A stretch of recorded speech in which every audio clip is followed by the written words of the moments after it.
La emoción que no se nombra en una reunión, igual está ahí. En el silencio del que no habla, en la tensión del que no está de acuerdo pero no lo dice, en el cansancio del que lleva meses sosteniendo más de lo que le corresponde. Las organizaciones que aprenden a nombrar lo que sienten toman mejores decisiones. No porque sean más sensibles, sino porque son más honestas. Ahora bien, ¿qué emoción tú y tú no están nombrando en este momento en su equipo?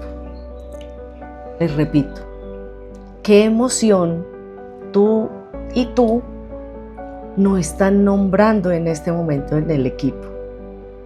Pregúntatelo y trabaja en ello.